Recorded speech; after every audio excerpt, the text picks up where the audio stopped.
Dito guys, bago po kayo tuluyang pumasok doon sa registration area, kailangan nyo po munang dumaan dito para magpalista rin. So meron po siyang dalawang checkpoint.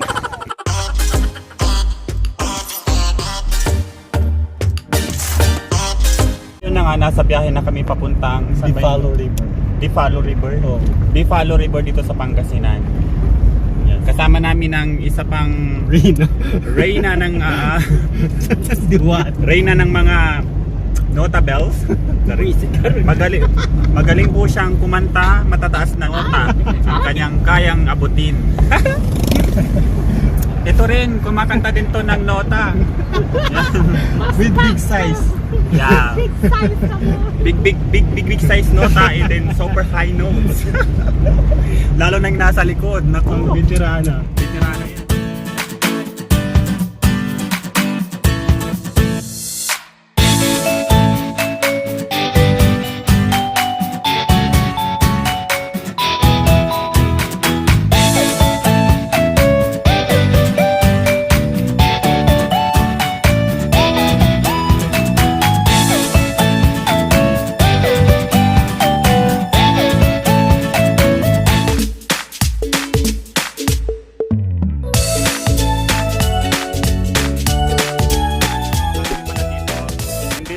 Sa place na to, kailangan nyo pong mag-register. So sa area na to, dito sa lugar na yan, kailangan nyo po munang dumaan dyan bago po kayo pumasok dun sa area na yon.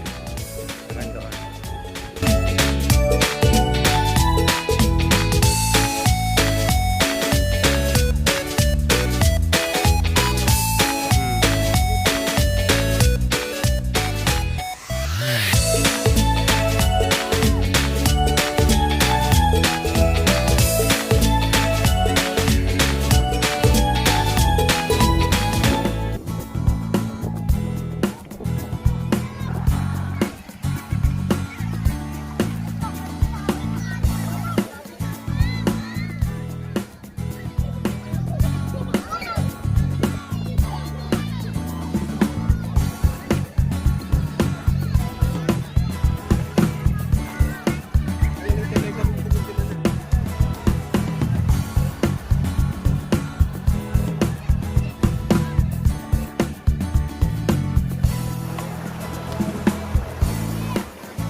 Po pala mga guys, bago kayo tuluyang makapasok dito, may dalawang mga gwardiya po kayo mga dadaanan para i-check po nila ang inyong mga dala dahil pinagbabawal po ang bote sa cottage. Maaring ang dahilan ng pinagbabawal na magdala kayo ng bote sa cottage para maiwasang kung may mabasag na bote ay ito po ay maapakan ng mga naliligo. So sa ganong sistema po nila guys, makakasigurado kayong ang tubig na ito ay safe at walang mga bubog na pwedeng maapakan ng mga bata or mga turista na nagpupunta sa lugar na to. Sa area naman na ito guys, dito po ang parkingan ng mga 4 wheels, yung mga tricycle, and then motor. So lahat dyan may kanya-kanya po silang parking para sa 4 wheels or sa 3 wheels. Okay, so napaka-ayos po. Guys, dito palang part na to, kung mapapansin nyo po, dito po sa may, ito yung area na pinanggalingan kapag dito po kayo papasok. Pero sa papasok pa dito, papasok sa banda rito. Ayan. So yung kalsadang yan, sarado pa siya para makapunta sana kayo sa loob ng sa falls. Falls ba yun? So ngayon, nakasarado muna siya. Hindi ko alam kung bakit kasi first time lang namin pumunta sa lugar namin. Dito po sa may Dipalo River. Dipalo Falls siya. Paano ka naman dyan? So doon naman sa part na yon, doon sa bandang loob, puro mga kabundukan na siya. So ito nga po guys, nakasulat dito, ano siya, no entry beyond this point under rehabilitation. So ito yung way na para po makapasok kayo ng tuluyan papunta doon sa may, ano ba yun, yung falls. Yung falls dito sa Dipalo Falls.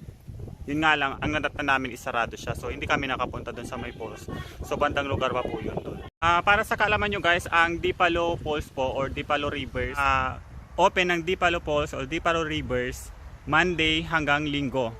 So araw-araw pwede po siya simula alas 8 ng umaga hanggang alas 5 ng hapon.